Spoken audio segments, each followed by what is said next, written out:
آخر ان لوگوں کے اعمال کیا ہوں گے جو بغیر حساب کتاب کے جنت میں داخل کر دیے جائیں گے؟ کیا وہ بہت نمازی اور تہجد گزار تھے؟ کیا وہ سارا سال روزے رکھتے تھے؟ کیا وہ دن رات تسبیحات میں گزارتے تھے؟ اور بھی ایسی بہت ساری باتیں ہماری ذہن میں آتی ہیں۔ آخر ان کے اعمال میں ایسی کیا خوبصورتی تھی کہ اللہ تعالیٰ انہیں بغیر حساب کتاب کے ہی جنت میں داخل کر دے گا؟ صحیح بخاری میں، صحیح مسلم اور ترمذی اور مشکات میں بھی ان 70,000 لوگوں کا ذکر آیا ہے جو کہ بغیر حساب کتاب کے جنت میں داخل کر دیے جائیں گے۔ آئیے ہم ان سب باتوں کا جواب جانتے ہیں کہ آخر ان لوگوں کے اعمال کون سے ہوں گے جن کی وجہ سے انہیں بغیر حساب کتاب کے جنت میں داخل کر دیا جائے گا۔ ان کی سب سے بڑی خوبی تو یہ ہوگی کہ وہ تعویذ گنڈوں سے بچتے ہوں گے اور ان کا توکل مکمل اللہ پہ ہوگا، یعنی کہ کامل توکل کرنے والے لوگ ہوں گے جو کہ تعویذ اور گنڈوں پر بھروسہ کرنے کے بجائے صرف اللہ اور اس کی رحمت کے طلبگار ہوں گے، نہ ہی وہ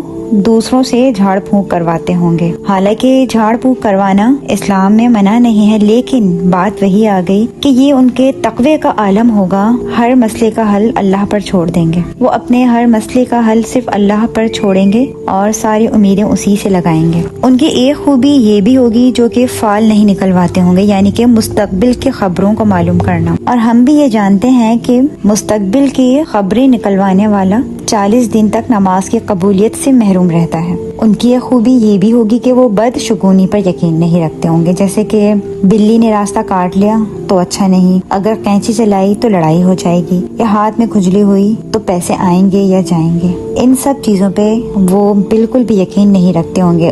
اور بات وہیں پہ آ گئی پھر کہ صرف اور صرف اللہ پر ہی کامل یقین ہوگا۔ اور ان کی ایک خوبی یہ بھی ہوگی جو داغ نہیں لگوائیں گے۔ پہلے زمانے میں یہ علاج عام تھا کہ زخم ہو جانے پر لوہے کو گرم کر کر زخم پہ لگوایا جاتا تھا۔ یہ جائز تو ہے، لیکن 70,000 لوگوں والی اگر فضیلت حاصل کرنی ہے تو اس سے بھی بچا جائے۔ یہ ساری باتیں سننے کے بعد ہم اسی نتیجے پر پہنچے ہیں کہ سارا معاملہ صرف اللہ پر توکل کا ہے، یعنی کامل توکل، اور سب کچھ آنکھیں بند کر کے اللہ پر چھوڑ دینا اور بس اس سے دعا کرنا، اس سے مغفرت طلب کرنا، اچھائی برائی سب اللہ کی طرف سے، اس پر یقین رکھنا۔ اس کا مطلب ہرگز یہ نہیں ہے کہ کوشش نہ کی جائے۔ بہتر سے بہترین زندگی گزارنے کی کوشش کرنے والے کو اللہ نے بہت پسند کیا ہے۔ ہو سکتا ہے اللہ تعالیٰ ہمیں بھی اپنے 70,000 لوگوں میں شامل فرما لے۔ آمین۔